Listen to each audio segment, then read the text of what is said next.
The rollout of 5G across Australia is becoming a great concern to some residents. So today we're attending an event to say no to 5G. We've got a doctor talking about from his experience patients that are suffering from the excess radiation, as well as a barrister who's represented a few people that have actually taken it to certain councils and caused the rollout to be stopped in their area. Dr. Russell Cooper, how are you? Hi, great. Thank you for having me. Excellent. Tell me a little bit about what you specialise in and why should Australia say no to 5G? Well, I'm an integrative medical practitioner, so I'm a medical doctor and I've specialised in integrative and preventive medicine and anti-aging medicine. And it worries me and concerns me that the standards we have to protect us from electromagnetic radiation are not tight enough. Because I look after many hundreds of patients who suffer within the standard. So within the current standards? Within the current standard, they have extreme symptoms of radiation sickness. Is this radiation sickness a cause to cancer or other sicknesses? This could indeed. This could. Not saying that it will, but it could. And when I say radiation sickness, even though this is non-ionizing radiation, these people are becoming profoundly unwell. They get severe headaches, they lose their energy, their cognitive function deteriorates, they can't sleep well, they can get eczema on their hands, they feel terrible. And it could take them a long time after leaving a high zone of electromagnetic radiation before their symptoms start to improve. Going to raise that? 5G just takes it to an exponential level of complexity because the 5G waves don't go very far, so they have to have multiple 5G small cell facilities. So the radiation, like from 3G, 4G cell towers, at the highest is, let's say, 6,000 to 7,000 microwatts per meter squared. From 5G goes up to 330,000. So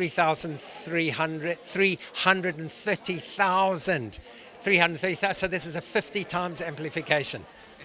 It's absolutely crazy. Yeah. So this is going to do what kind of damage potentially to human body? Know, but more than likely it's going to cause damage to the nervous system, damage to the skin, the eyes can be affected.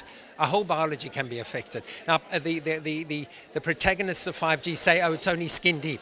It doesn't go into your body, but it damages the nerve receptors of the skin, and the nerve receptors travel around the whole body.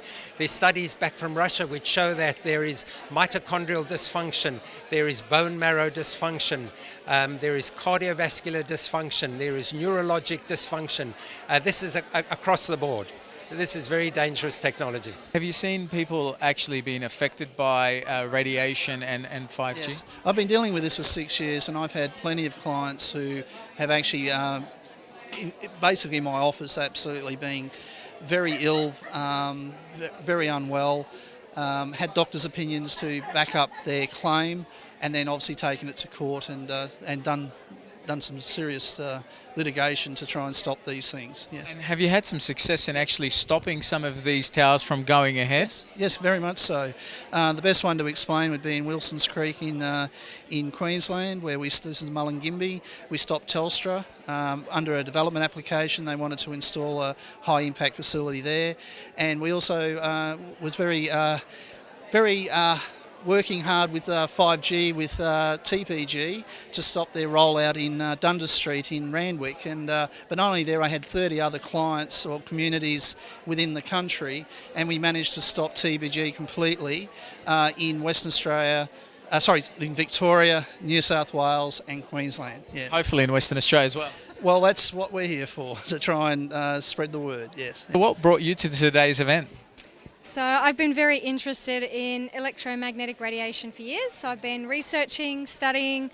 The biggest concern for me was, my children being in school, one's kindy age, one's year 4, and learning that the routers are on pretty much 24/7 around the kids' minds, and that they're using the iPads all the time too, which have been proven to emit the highest amount of radiation out of everything. I took my children out of school. I didn't want to, but it is a danger and a risk to them straight away. So we know that it causes brain tumours and cancer and other things and behavioural problems. So I had no choice, and I've had to start homeschooling my kids until I take this up with government, basically. What are you planning to do? Are you thinking of suing the school or education department? Definitely. Any of them, all of them, whoever's going to listen, they have to listen because this is an epidemic. It's happening in every school around Australia. So we all need to be concerned about this and stand together. Bas Tadros for Undercurrent.